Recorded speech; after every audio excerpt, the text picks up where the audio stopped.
السلام عليكم ورحمة الله وبركاته. أعوذ بالله من الشيطان الرجيم. بسم الله الرحمن الرحيم.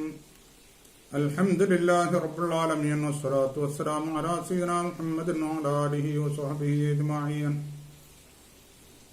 നമ്മുടെ ഇന്നത്തെ വിഷയം നമ്മുടെ കഴിക്കുന്ന ഭക്ഷണങ്ങൾ വളരെ ശുദ്ധിയായിരിക്കണം. വളരെ ശുദ്ധമായ ഭക്ഷണമേ നാം കഴിക്കാവൂ. ഇന്ന് നമുക്ക് കിട്ടുന്ന ഭക്ഷണങ്ങളിൽ അധികവും നാം ഷോപ്പുകളിൽ നിന്നും മറ്റും വാങ്ങുന്ന പച്ചക്കറികളും മറ്റും അതിൽ കൂടുതലും പെസ്റ്റിസൈഡോ ഇൻസെക്ടിസൈഡോ ഹെർബിസൈഡോ എന്തെങ്കിലും അടിച്ച ഭക്ഷണങ്ങളാണ്, സാധനങ്ങളാണ് നമുക്ക് കിട്ടുന്നത്. അത് പ്രത്യേകം ശ്രദ്ധിക്കേണ്ടതാണ്. വിഷത്തിന്റെ അംശം ധാരാളം അതിലുണ്ട്. അതുമൂലം ഒരുപാട് രോഗങ്ങൾ വരും എന്ന് ശാസ്ത്രജ്ഞന്മാർ നമ്മോട് മുന്നറിയിപ്പ് നൽകിയിട്ടുണ്ട്.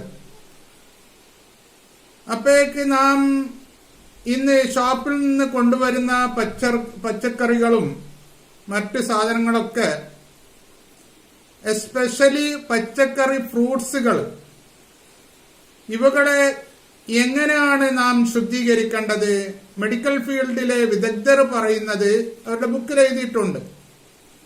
അതിനെ ഒരു 20 മിനിറ്റെങ്കിലും ഉപ്പിന്റെ വെള്ളത്തിൽ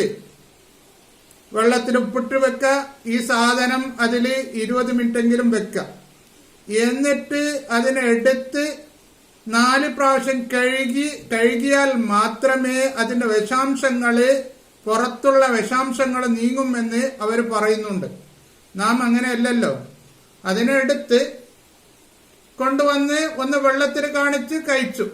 ഇങ്ങനെ കഴിക്കുന്നത് മൂലം എന്തൊക്കെ രോഗം ഉണ്ടാകുന്നത്? ഈ പറഞ്ഞതുപോലെ 20 മിനിറ്റ് ഉപ്പിന്റെ വെള്ളത്തിൽ വെച്ച് അതിനടുത്ത് 4 പ്രാവശ്യമെങ്കിലും നന്നായി കഴുകിയതിന്റെ ശേഷം നാം കറിക്കായിട്ട് അതിനെ പാചകത്തിനായിട്ട് ഉപയോഗിക്കാൻ പറ്റുകയുള്ളൂ. ഇല്ല എങ്കിൽ ഒരുപാട് രോഗങ്ങളുണ്ട് വരും എന്ന് ശാസ്ത്രജ്ഞന്മാർ പറയുന്നു. ഒന്ന്, മൾട്ടിപ്പിൾ ഓർഗണിലെ നമ്മുടെ ഈ അവയവങ്ങളില് ക്യാൻസറുകൾ വരും. ഒന്ന്, നമ്മുടെ ഗ്രന്ഥികളില് ശരീരത്തിലുള്ള ഫാക്ടറികളുണ്ടല്ലോ, അതില് എൻഡോക്രിൻ കോംപ്ലിക്കേഷനുകൾ വരും. ആ ഗ്രന്ഥികളില് ഗ്ലാൻഡുകളിലൊക്കെ പ്രശ്നങ്ങൾ വരും, രോഗങ്ങൾ വരും, തകരാറുകൾ വരും. അപ്പോഴേക്ക് വലിയൊരു ബുദ്ധിമുട്ടിലേക്കായിരിക്കും നാം പിന്നെ പോകുന്നത്. ഈ ഹോർമോണുകൾ, നമ്മുടെ ശരീരത്തിൽ ഉൽപ്പാദിക്കുന്ന ഹോർമോണുകളില് ഭയങ്കര പ്രശ്നങ്ങൾ ഉണ്ടാകും. അത് ചിലപ്പോൾ ഹോർമോണുകൾ കുറയും, ചിലപ്പോൾ തീരെ ഇല്ലാണ്ടാകും. ആകെ നമ്മുടെ ശരീരത്തിന് ഇതുമൂലം നാം നാശം വിതക്കുന്നതാണ്. എന്ന് മാത്രമല്ല, എല്ലാവരും ആഗ്രഹിക്കുന്ന നമ്മുടെ സന്താനം, ആ സന്താനശേഷി ഉണ്ടാവുകയില്ല. ചിലപ്പോ ഒരു കുട്ടി അല്ലെങ്കിൽ തീരെ കുട്ടികൾ ഉണ്ടാവുകയില്ല. ഇന്ന് അധിക പേരും കംപ്ലൈന്റ് പറയുന്നത് കുട്ടികളില്ല എന്നുള്ള ഒരവസ്ഥയാണ്. അവന്റെ സ്പേമിന്റെ ബീജത്തിന്റെ കൗണ്ട് കുറയും. പലരും പറയുന്ന ഒരു കംപ്ലൈന്റ്സ് ആണ്, അതായത് സ്പേംസിന്റെ കൗണ്ട് കുറവ് എന്ന്. ഇങ്ങനത്തെ അവസ്ഥകളൊക്കെ ഉണ്ടാകും.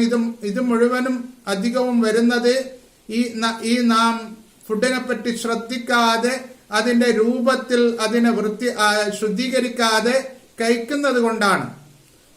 എന്ന് മാത്രമല്ല, നാം വീടുകളിലൊക്കെ ഈ ഇൻസെക്ടിസൈഡ് അടിക്കുന്നുണ്ട്. അതായത് കൃമികള്, പുഴുക്കള്, മൂട്ട, അതുപോലെ തന്നെ കോക്രോച്ച്, ഇതിനൊക്കെ നശിപ്പിക്കാൻ വേണ്ടി. അത് പ്രത്യേകം നാം ശ്രദ്ധിക്കേണ്ടതാണ്. അതുമൂലം നമുക്കൊരുപാട് നമ്മുടെ ആരോഗ്യത്തിന് തകരാറുകൾ ഉണ്ടാകുന്നു. അത് ശ്രദ്ധിക്കാറേയില്ല. ഇൻഷാ അല്ലാഹ് അത് എങ്ങനെയുള്ള സാധനമാണ് അവയെ വീട്ടിൽ നിന്ന് തുരത്താൻ വേണ്ടി ഉപയോഗിക്കേണ്ടത് എന്ന് നാച്ചുറലായ സാധനങ്ങളെപ്പറ്റി ഇൻഷാ അല്ലാഹ് അടുത്ത ക്ലാസ്സുകളിൽ ഞാൻ പറയും. പിന്നെ ബ്രെയിനിന് ഡാമേജുകൾ വരും. ഇങ്ങനെ നാം കഴിക്കുന്നത് കൊണ്ട് തീരെ ശ്രദ്ധിക്കാതെ, അതിന്റെ രൂപത്തിൽ ഞാൻ പറഞ്ഞതുപോലെ ശുദ്ധിയാക്കാതെ കഴിക്കുന്നത് കൊണ്ട് ബ്രെയിനിന് ഡാമേജുകൾ വരും. പിന്നെ നേരെ ഒരു കളറുകളെ തിരിച്ചറിയാൻ പറ്റുകയില്ല, നമ്പറുകളെ തിരിച്ചറിയാൻ പറ്റുകയില്ല. നേരെ സംസാരിക്കാൻ പറ്റുകയില്ല. സംസാരത്തില് എഫക്ട്സുകൾ ഉണ്ടാവും, ഇടർച്ചകൾ ഉണ്ടാകും. അതേപോലെ തന്നെ ഒരു ഗർഭിണിയാണെങ്കിൽ ഇത്തരം ഭക്ഷണം കഴിച്ചാല് അതിലുണ്ടാകുന്ന കുട്ടിക്ക് ഒരുപാട് ബോത്ത് ഡിഫക്ട്സുകൾ ആ കുട്ടിക്കുണ്ടാകും, ഒരുപാട് ബുദ്ധിമുട്ടുകൾ ആ കുട്ടിക്കുണ്ടാകും. മുച്ചിരി ഉണ്ടാകും, ചിലപ്പോ ഹാർട്ടിന് തകരാറുകൾ ഉണ്ടാകും, ചിലപ്പോ ആ കുട്ടിക്ക് മുടന്തനായിട്ട് വരും ഈ ഭൂലോകത്തേക്ക്. ഇങ്ങനെ ഒരുപാട് ബുദ്ധിമുട്ടുകളുണ്ട്. പ്രത്യേകിച്ച് അത്തരം ഭക്ഷണങ്ങള് അല്ലെങ്കിൽ വീട്ടില് ഇൻസെക്ടിസൈഡ് അടിക്കുന്നത് ഈ ഗർഭിണിയായിരിക്കുന്ന കാലത്ത് പ്രത്യേകം ശ്രദ്ധിക്കേണ്ടതാണ്, അല്ലാത്ത സമയത്തും ശ്രദ്ധിക്കേണ്ടത് തന്നെയാണ്. അതേപോലെ തന്നെ അവരുടെ ശ്വാസകോശ സംബന്ധമായ എല്ലായിടത്തും ബുദ്ധിമുട്ടുകൾ ഉണ്ടാകും, ഡിസോർഡറുകൾ ഉണ്ടാകും, പിന്നെ വീസിംഗ് ഉണ്ടാകും, വിട്ടുമാറാത്ത ബ്രോങ്കൈറ്റിസുകൾ ഉണ്ടാകും, ആസ്തമയുടെ രോഗം ഉണ്ടാവും. ചുരുക്കത്തിൽ അവന്റെ കഴുത്തിന്റെ അകത്ത് ഒരുപാട് പ്രശ്നങ്ങളും ബുദ്ധിമുട്ടുകളും അങ്ങനെയും ഉണ്ടാകും. എന്ന് മാത്രമല്ല അവന്റെ ഓർഗൻ ഫെയിൽവർ ആകും, കിഡ്നി പോലും ചിലപ്പോൾ ഫെയിലാകും ഇത്തരം ഭക്ഷണങ്ങളെ കൊണ്ട്. അതേപോലെ തന്നെ സ്കിന്നിന് റാഷസ് വരും, ചുവന്ന പാട്, സ്കിന്നിൽ ഇൻഫെക്ഷൻ വരും, റിംഗ് വോം വരും. ഇങ്ങനെ ഒരുപാട് ബുദ്ധിമുട്ടുകൾ ഇതുമൂലം നമുക്കുണ്ടാകും. അള്ളാഹു നമ്മെ അത്തരം ബുദ്ധിമുട്ടുകളെ തൊട്ട് കാത്തുരക്ഷിക്കട്ടെ. അപ്പോഴേക്ക് ചുരുക്കത്തിൽ ഞാൻ പറയുന്നു, ഭക്ഷണത്തിന് ശുദ്ധിയായിട്ട് കഴിക്കണം. നമ്മുടെ ഈ ശുദ്ധീകരണത്തിന് നമ്മുടെ ദേഹവും നമ്മുടെ വസ്ത്രവും നമ്മുടെ ഇരിപ്പിടവും നമ്മുടെ പാർപ്പിടവും നമ്മുടെ വീട്ടിന്റെ പരിസരങ്ങളും നമ്മുടെ ഭക്ഷണവും ഇതിനെപ്പറ്റി ഇസ്ലാം പരിശുദ്ധ ഖുർആനും തിരുഹദീസുകളിലും ധാരാളം പ്രാധാന്യം ധാരാളം നൽകിയിട്ടുണ്ട്. അപ്പോഴേക്ക് ഈ കഴിക്കുന്ന ഈ ഫുഡ് വളരെ നന്നായ ഫുഡ്, വളരെ ശുദ്ധമായ ഫുഡ്, ഓർഗാനിക് ആയ ഫുഡായിരിക്കണം നാം കഴിക്കേണ്ടത്. നാം കഴിവതും നമ്മെ കൊണ്ട് പറ്റുന്ന അത്രയും നാം വീട്ടിൽ തന്നെ വെജിറ്റബിൾസുകൾ, പച്ചക്കറികൾ ഉണ്ടാക്കി കഴിക്കുന്നതാണ് ഏറ്റവും ഉത്തമം. എന്തെങ്കിലും കുറഞ്ഞ സ്ഥലം ഉണ്ടെങ്കിൽ, ഇപ്പൊ ജപ്പാൻ പോലെയുള്ള രാജ്യങ്ങളില് അവര് ടെറസിന്റെ മേലെ മണ്ണിട്ടിട്ട് അവിടെ പച്ചക്കറി ഉണ്ടാക്കിയിട്ട് സ്വന്തം കഴിക്കുന്നതാണ് എന്ന് പറയപ്പെടുന്നു. അപ്പോഴേക്ക് നമുക്ക് ഇഷ്ടം പോലെ സ്ഥലമുണ്ട്, അത്തരം കാര്യം നാം ശ്രദ്ധിക്കാറില്ല. പ്രത്യേകിച്ചും ശ്രദ്ധിക്കേണ്ടതാണ്. നമ്മുടെ ആരോഗ്യത്തെ കാത്തു സൂക്ഷിക്കേണ്ടതാണ്.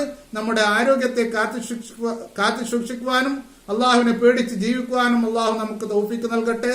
ആമീൻ. വആഖിറു ദഅവാനാ അൽഹംദുലില്ലാഹി റബ്ബിൽ ആലമീൻ. അസ്സലാമു അലൈക്കും വറഹ്മത്തുള്ളാഹി വബറകാതുഹു.